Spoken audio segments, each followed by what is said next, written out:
ते हरामखोर गेलेत, नमक हराम गेलेत, पण कट्टर कडवट शिवसेने एक सुद्धा जागचा हल्लेला नाहीये. अंगावर काय आलं तर शेपट्या घालायच्या. ते सगळं गंडांतर होतं ते शिवसेना प्रमुखाने अंगावर घेतलं होतं. मित्रांनो नमस्कार. दैनिक महासागरच्या महासागर डिजिटल न्यूजच्या आजच्या 7च्या कार्यक्रमात आपलं स्वागत आहे.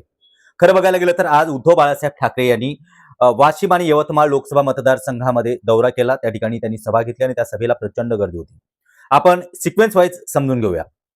जेव्हा उद्धव बाळासाहेब ठाकरे हे मुंबईवरून विमानाने नागपूरला निघाले त्यावेळेस त्या विमानामध्ये देवेंद्र फडणवीस देखील होती. त्या देवेंद्र फडणवीस आणि विमानामध्ये असणारे उद्धव ठाकरे यांच्यावर आज दिवसभर दूरचित्रवाणी वाहिन्यावरती बऱ्याचशा चर्चा झाल्या, बऱ्याचशा बातम्या आल्या.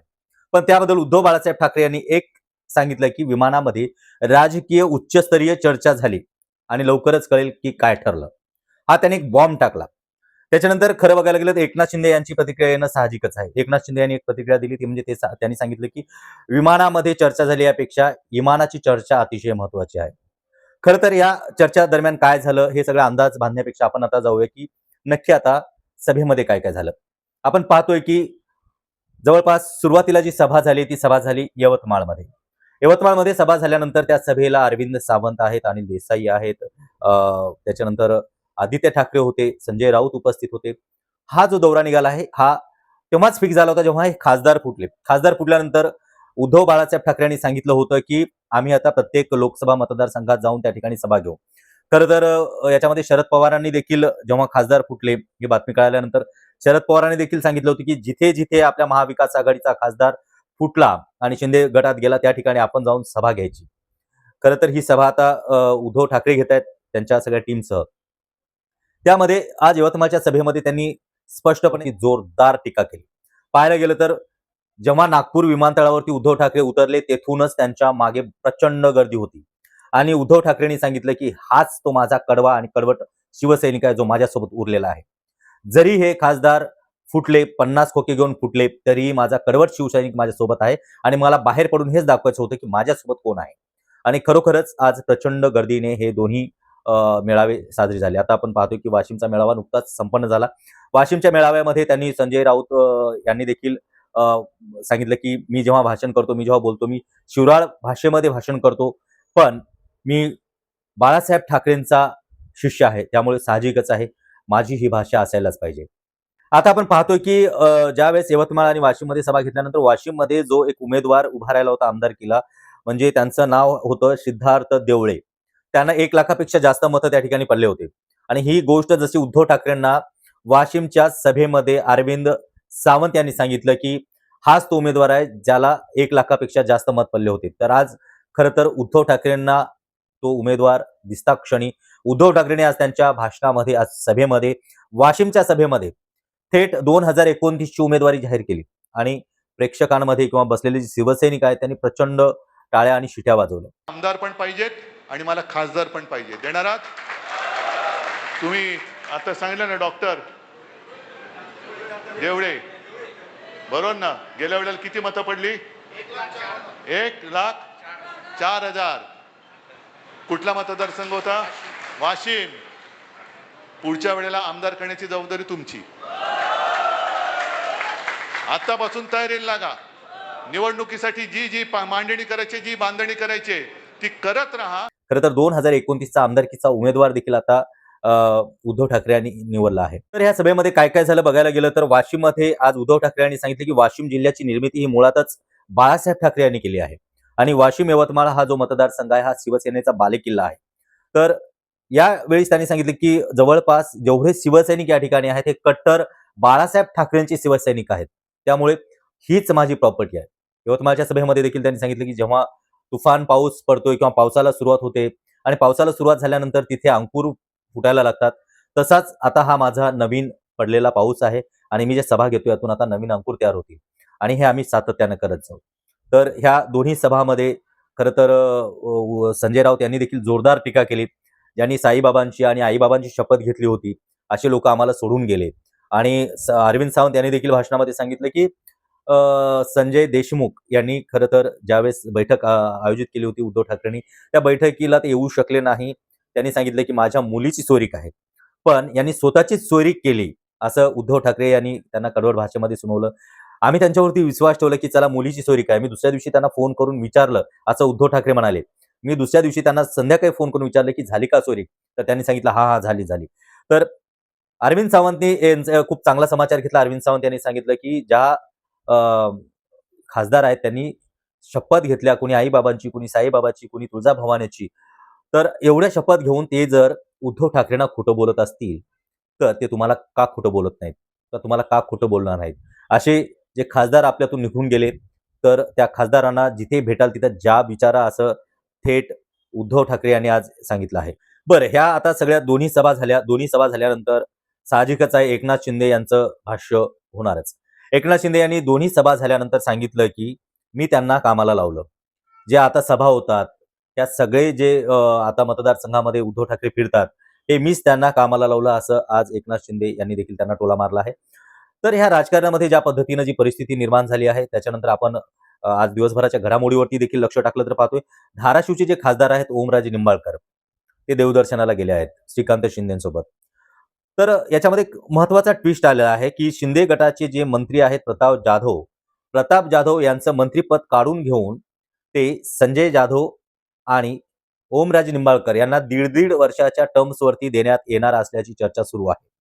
त्यामुळे प्रताप जाधव यांच्यावरती केंद्रामध्ये बरेचसे नाराज आहेत, बरेचसे लोक नाराज आहेत. असं असल्यामुळे प्रताप जाधव यांचं म्हणजे जवळपास शिवसेनेकडे आता 13 खासदार झाले. त्यामुळे त्यांचं वजन केंद्रामध्ये वाढलं आहे आणि महाराष्ट्रातील सगळ्यात जास्त खासदार असणारा पक्ष म्हणून एकनाथ शिंदे यांची शिवसेना ठरली आहे. त्यामुळे आता जवळपास या एकनाथ शिंदेच्या शिवसेनेला केंद्रामध्ये एक आणि राज्य मंत्रिमंडळ एक असं केंद्रामध्ये 2 मंत्रिपदं भेटण्याची शक्यता आहे आणि हे 2 मंत्रिपदामध्ये साहजिकच आहे एक मंत्रिपद जाणार आहे ते म्हणजे श्रीकांत शिंदे यांना. आणि दुसरं जे मी तुम्हाला सांगितलं की संजय जाधव आणि ओमराजे निंबाळकर यांना आलटून-पालटून दीड वर्षाचं मंत्रिपद दिलं जाईल असंही सांगितलं जातं. तर ह्या सगळ्या गोष्टीमध्ये आपण पाहतोय की नवस फेडण्यासाठी म्हणून हे जे खासदार आहेत ते देवदर्शनाला गेले असं दिसतंय. ह्या सगळ्या गोष्टीमध्ये आपण पाहतोय की ओमराजे निंबाळकर यांच्याबद्दल जाणून घ्यायचं झालं तर तत्कालीन त्यांचे जे वडील होते त्यावेळेस यशवंतराव चव्हाण यांनी त्यांना म्हणजे ते विरोधी पक्षामध्ये असताना त्यांचं भाषण ऐकण्यासाठी ओमराजे निंबाळकर यांच्या वडिलांचं भाषण ऐकण्यासाठी ते आवर्जून सभागृहात यायचे. कारण त्यांचं भाषण हे प्रखड असायचं. बरं असं झाल्यावरती यशवंतराव चव्हाण यांना जेव्हा केंद्रामध्ये मंत्रिपद द्यायचं ठरलं तेव्हा मुख्यमंत्री कोण होणार हा जेव्हा विषय झाला होता तेव्हा ओमराजे निंबाळकर यांच्या वडिलांचं नाव स्वतः यशवंतराव चव्हाणांनी घेतलं. तुम्ही आमच्या पक्षात या, आम्ही तुम्हाला थेट मुख्यमंत्री पद देऊ. पण त्यावेळी ओमराजे निंबाळकर यांचे वडील जे आहेत ते त्यांनी पक्ष मुख्यमंत्री पदाची ऑफर धुडकावली, निष्ठा ठेवली आणि त्यांनी मुख्यमंत्र्याची पदाची ऑफर धुडकावून त्यांनी आपल्याच पक्षात राहणं पसंत केलं. मग आज निंबाळकर हे त्यांच्या वडिलांशी बैमान झालेत का नाही? तुम्हाला काय वाटतं हे देखील महत्वाचं आहे. त्यामुळे तुमच्या प्रतिक्रिया आम्हाला नेहमीच कमेंट बॉक्समध्ये लिहित जा, जेणेकरून आम्हाला त्या कमेंट्स ऐकून आम्हाला पुढील कार्यक्रम करता येतात. तर आपण पुन्हा त्याच विषयाकडे जाऊया जिथे उद्धव ठाकरेंनी जी सभा घेतल्या त्यांनी एक महत्वाचा मुद्दा सांगितलाय. जेव्हा लोकसभेच्या निवडणुका आल्या होत्या तेव्हा आमच्याकडे पक्षचिन्ह देखील नवीन होतं. नवीन पक्षचिन्ह असताना देखील ज्यावेळेस सुरुवातीला यांनी 2022ला जेव्हा आमचे आमदार फोडले तेव्हा त्यांनी सांगितलं की हे सगळे मोदींच्या चेहऱ्यावरती निवडून आलेले आमदार आहेत. पण जेव्हा पक्ष फोडल्यानंतर नवीन चिन्ह जेव्हा मिळालं 2024च्या लोकसभा निवडणुकामध्ये मशाल चिन्ह नवीन असताना देखील त्या मशाल चिन्हाचा आम्ही जागोजागी प्रचार केला आणि फक्त मशाल आणि उद्धव ठाकरे या 2 नावावरती हे खासदार निवडून आले. जर असेल हिंमत तर यांनी राजीनामा द्यावा, खासदारकीचा राजीनामा द्यावा आणि पुन्हा निवडणुका लढवाव्या असं आज उद्धव ठाकरे यांनी त्यांच्या सभेमध्ये सांगितलं आहे. आज खरं सांगायला गेलं तर चार्टर विमानामध्ये बसल्याचा रील देखील त्या खासदारांच्या व्हायरल झाल्या. त्यांच्यासाठी पैसा आला कुठून हे देखील भाष्य आज उद्धव ठाकरे यांनी केलंय. त्याचबरोबर निधी अभावी हे खासदार यांनी शिंदे गटामध्ये प्रवेश केलाय, पण यांचा निधी किती खर्च झाला याच्या ज्या बातम्या प्रसार माध्यमांमध्ये आल्या त्याच्यावरनं कळालंय की ह्या खासदारांनी मुळातच निधी खर्चच केला नाही. संजय दिना पाटील यांनी फक्त 1.1% निधी खर्च केलाय. सगळ्यात जास्त निधी भेटला ते म्हणजे हिंगोली लोकसभा मतदारसंघाचे खासदार नागेश पाटील आष्टीकर यांना. त्यांनी देखील जवळपास 20 ते 22% कामं केले. इतर कामं त्यांची पूर्ण झाली नाही. निधी त्यांचा आहे तसाच पडून आहे. हा सगळा निधी असताना निधीचं कारण लावून यांनी मतदारांची फसवणूक केली असं आजच्या ह्या दोन्ही सभामध्ये दिसून आलंय. खरं तर उद्धव ठाकरे यांची आपण वाशिममध्ये झालेली सभा याचं प्रसारण आज आमच्या महासागरच्या माध्यमातून दाखवूयात. तर पुन्हा भेटूया पुढील कार्यक्रमात. आता पाहूयात उद्धव ठाकरे यांचं आजचं वाशिम या ठिकाणी झालेलं हे भाषण.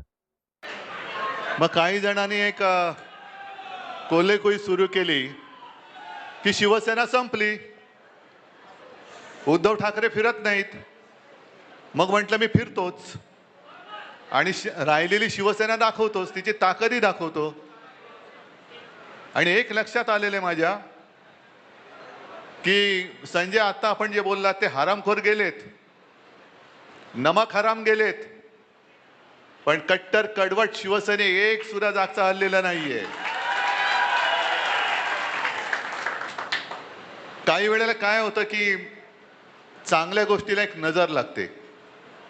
तसा आपला हा वाशिम यवतमाळ जो मतदारसंघ आहे हा पाहिला तर परंपरागत आपल्या शिवसेनेचा भगव्याचा बालेकिल्ला आहे.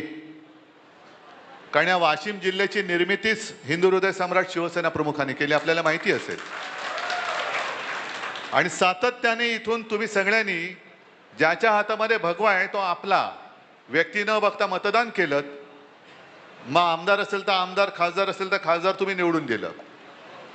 पण नजर लागली मी म्हणतोय ते एवढ्यासाठी की एक 2-4 वर्षापासून गद्दारीची कीड इकडे लागली. आधीच्या होत्या त्यांनी गद्दारी केली, ती गद्दारी गाडून टाकायची म्हणून नवीन बुजगावणं उभं केलं, ते बुजगावण्याने गद्दारी केली. पण आता मात्र गद्दारीला थारा द्यायचा नाही, नमक हरामीला थारा द्यायचा नाही म्हणजे नाही. कारण मी नमक हराम हा शब्द एवढ्यासाठी वापरतोय, मी मुद्दामून बघितलं की नमक हरामी शिवी आहे का? नाहीये. कारण ज्याचं जो उपकार करता असतो त्याचे उपकार विसरून त्याच्याशी जो दगाबाजी करतो तो नमक हराम, तो हरामखोर. आणि तसे सगळे नमक हराम, मिंद्यापासून सगळे नमक हराम आहेत, हरामखोर आहेत. कारण ज्यानी ज्यानी म्हणजे शिवसेनेनी, शिवसैनिकांनी रक्ताचं पाणी करून, रक्त आटून स्वतः काही बघितलं नाहीत तुम्ही, ना कधी विधान भवनात आलात ना कधी संसदेत गेलात, पण यांची स्वप्न ही तुमच्यामुळे त्यांनी बघितली, बघू शकले आणि गेले तिकडे. पण हे लुटार एवढे माजलेत, जो उल्लेख आता आणखीन संजय राऊत तुम्ही केलात, राम मंदिरच लुटायला निघाले ते. म्हणजे ज्या वातावरणाने, ज्या एका मुद्द्याने, राम मंदिरच्या मुद्द्याने रथयात्रा काढली होती आडवाणीजींनी, संपूर्ण देश हिंदुत्वमय करून टाकला. मंदिर वही बनाएंगे. अरे बाबरी पाडली तेव्हा शेपट्या घालून पळालेली तुमची अवलादी, हा म्हणजे अंगावर काय आलं तर शेपट्या घालायच्या. ते सगळं गंडांतर होतं ते शिवसेना प्रमुखाने अंगावर घेतलं होतं. म्हणजे सगळे पळाले होते, एक सुद्धा भाजप. आज 56 वाले छाती इंच, काय 56 इंचाची छातीवाले नामोनिशाण नव्हतं कुठे. मग एक कोणतरी भाजपवाला बोलला होता हे आमचं नाहीच. कसं असणार तुमचं? कारण शौर्य गाजवणं भाजपवाल्याचं कामच नाही. शौर्य आणि भाजप हे दोन विरुद्धार्थी शब्द आहेत. आणि शिवसेना प्रमुख गरजले होते की जर हे माझ्या शिवसैनिकांनी केलं असेल तर त्यांचा मला गर्व आहे. म्हणजे पाडण्याचं असं त्यांच्या मते, कारण आडवाणी असतील, अटलजी असतील, ये अच्छा नहीं हुआ, ये बुरा हुआ, ये काला दिन था, ते सगळं पाप तुम्ही आमच्या माथी टाकलं. आणि राम मंदिर उभारणीचं जे राम मंदिर यांनी उभारलंच नाही, कोर्टाच्या निर्देशाने उभारलं गेलं, त्याचं श्रेय घ्यायला मात्र टिकोजीराव तिकडे. पण त्या राम मंदिरासाठी सुद्धा अनेक कारसेवकांनी रक्त सांडलेलं आहे, जीव दिलेले आहेत, जीव गमावलेले आहेत, दंगली घडलेल्या आहेत, अनेक जणांवरती पोलिसांच्या केसेस झालेले आहेत. मंदिर वही बनाएंगे, मंदिर वही बनाएंगे.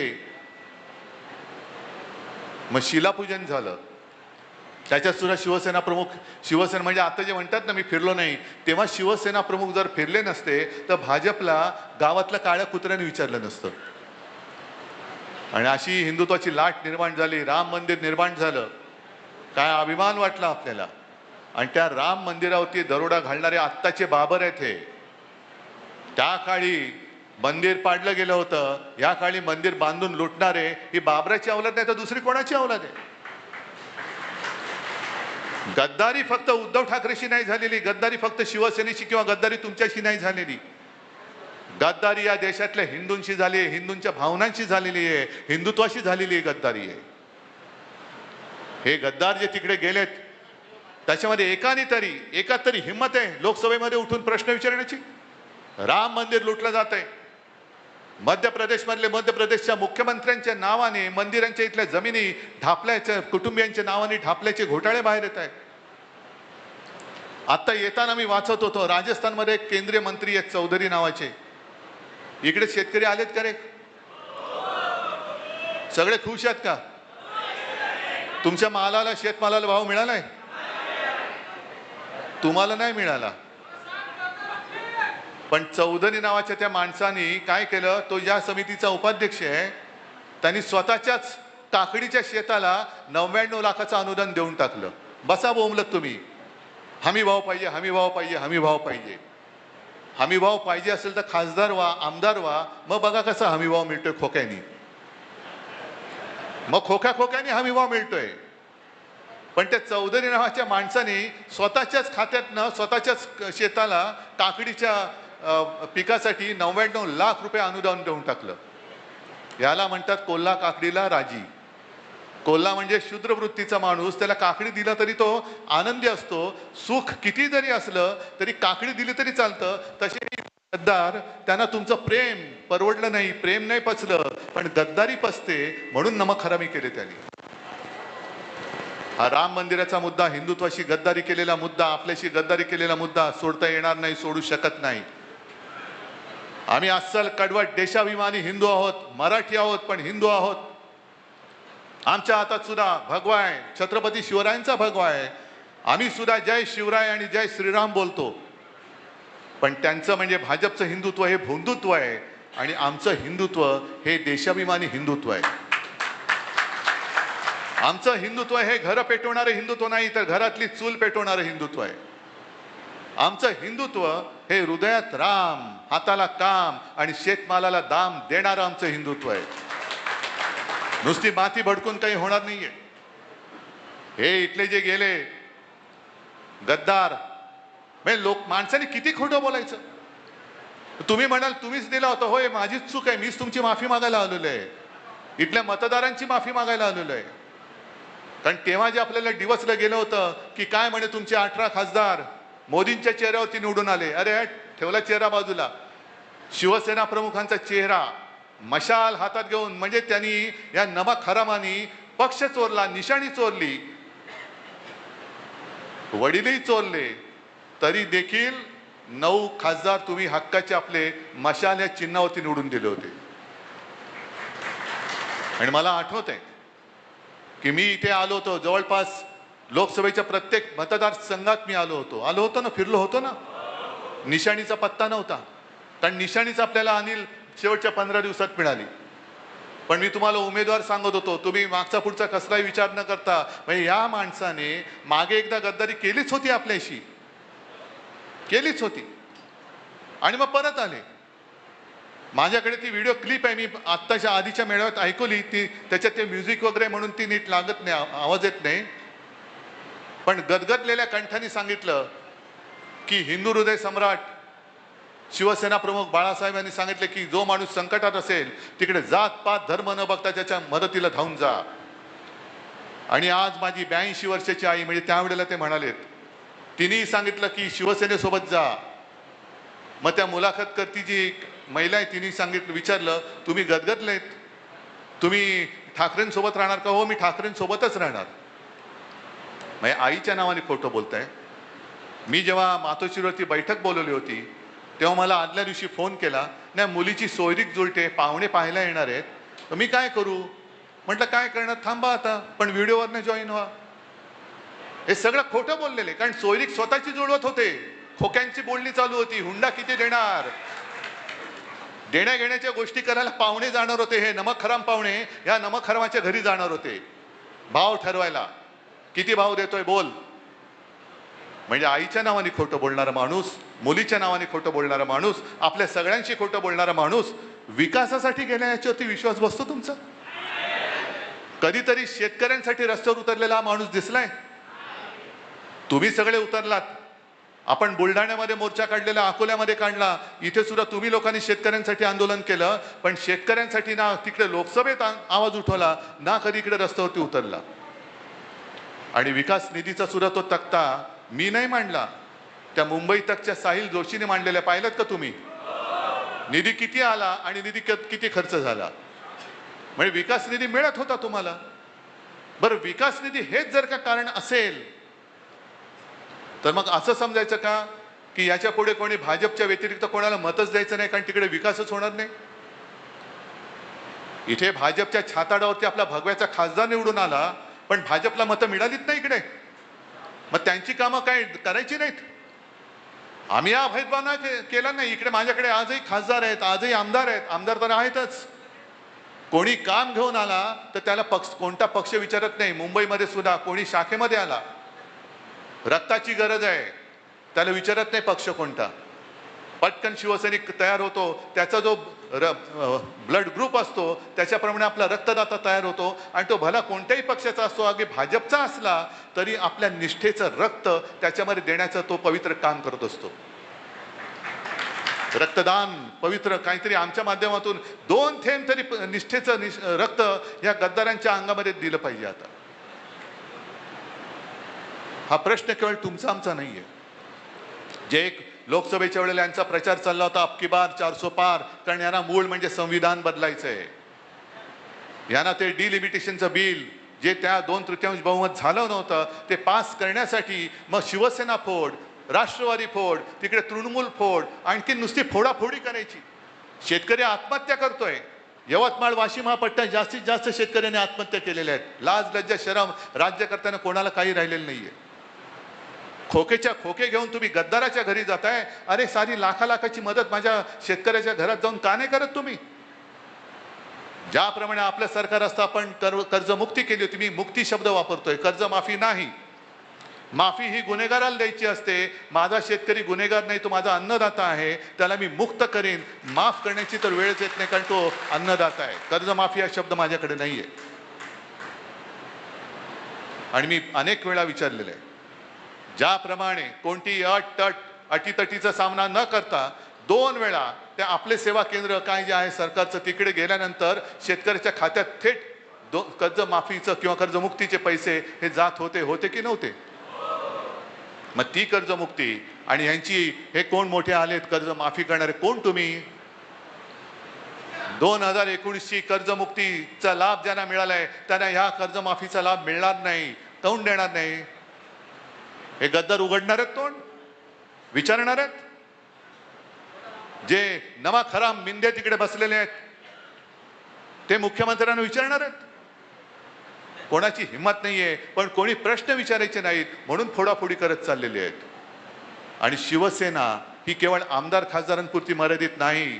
मी आलेलो आहे, मी तुमच्यासह इथल्या सर्व मतदारांची माफी तर मागायला आलेलो आहेच, कारण मीच तुम्हाला उमेदवार दिला होता आणि तुम्ही माझ्या शब्दावरती विश्वास ठेवून त्याला निवडून दिला होता, म्हणून ह्या सगळ्या गुन्ह्याची माफी मागायला मी आलेलो आहे. पण आणखीन एका गोष्टीसाठी आलेलो आहे की दुर्दैवाने नमक हराम जरी गेलेला असला तरी मी हललेलो नाही. मी तिथेच उभा आहे. मी तुम्हाला न्याय मिळवून देण्यासाठी कटिबद्ध आहे. मी वचनबद्ध आहे. मी हलणार नाही, मी थकणार नाही, मी खचणार नाही. आणि तुमच्यासारखे मर्द शिवसैनिक माझ्या सोबत आहेत. मग कशाला कोणाची भीती आहे, कोणाची पर्वा आहे? येऊ देत संकट. संकटाच्या छाताडावर चालून जाणारे शिवसैनिक जे बाळासाहेबांनी मला दिलेत ते जोपर्यंत माझ्या सोबत आहेत तोपर्यंत किती संकट येऊ दे, त्यांना पायदळीत तुडवून त्यांच्या उरावरती भगवा रोवून पुढे जाणारा मी आहे. फक्त प्रश्न आहे तुमचा, कारण हा जो राग आहे, हा जो उद्रेक आहे, हा या गद्दारीला, या यवतमाळ वाशिम मतदारसंघाला यांनी ज्यांनी कीड लावलेली आहे त्या किडीला गाडून किंवा गाडल्याशिवाय स्वस्थ बसायचं नाही ही शपथ तुम्ही घेणार असाल तर मग पुढच्या वाटचालीला अर्थ आहे. नाही तर जमलात सगळे, इकडे तुडुंब भरले, तिकडे तुडुंब भरले, बाहेर लोक उभी आहेत, रस्त्यात लोक उभी आहेत, पत्रकार मध्ये विचारतात, तेवढ्याला अर्थ नाहीये.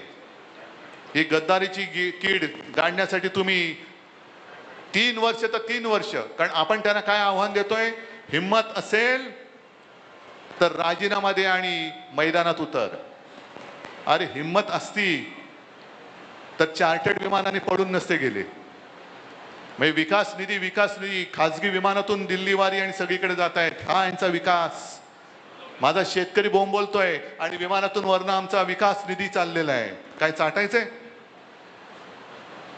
तर अस्सल भगवा हातात धरलेला शिवसैनिक कसा असतो हे त्याला दाखवलं पाहिजे. तुम्हाला तो जिथे दिसेल तिथे त्याला जाब विचारला पाहिजे. आता तो ज्या भाषेत बोलतो त्या भाषेत जाब विचारायचा. जसा मुंबईचा एक गद्दार बोलला, पत्रकारांनाच बोलला तो. ज्याची जशी भाषा आणि ज्याचं जसं कृत्य असतं तसा जाब कसा विचारायचा तो मी आत येताना नितीन भाऊ तुम्ही सांगत होता. त्याच्यावेळी जाब कसा विचारायचा मी नाही सांगायचं, पण जाब विचारायचा हे तुम्हाला मी नक्की सांगतोय. आहे तयारी? आणि यापुढे यवतमाळ वाशिम हा जो काय आपला लोकसभा मतदारसंघ आहे, आतापर्यंत काय व्हायचं, संपूर्ण मतदारसंघात खासदार यायचा तो खालच्यांची सेटिंग करायचा की खाली तू वरती मी, खालती एकच यायचा तो म्हणायचा खाली मी वरती तू. नाही, मला आता खाली वरती काय नाही, मला आमदार पण पाहिजेत आणि मला खासदार पण पाहिजे. देणार आहात तुम्ही? आता सांगितलं ना डॉक्टर देवळे, बरोबर ना? गेल्या वेळेला किती मतं पडली? 1,04,000. कुठला मतदारसंघ होता? वाशिम. पुढच्या वेळेला आमदार करण्याची जबाबदारी तुमची. आतापासून तयारीला लागा. निवडणुकीसाठी जी मांडणी करायची, जी बांधणी करायची ती करत राहा आणि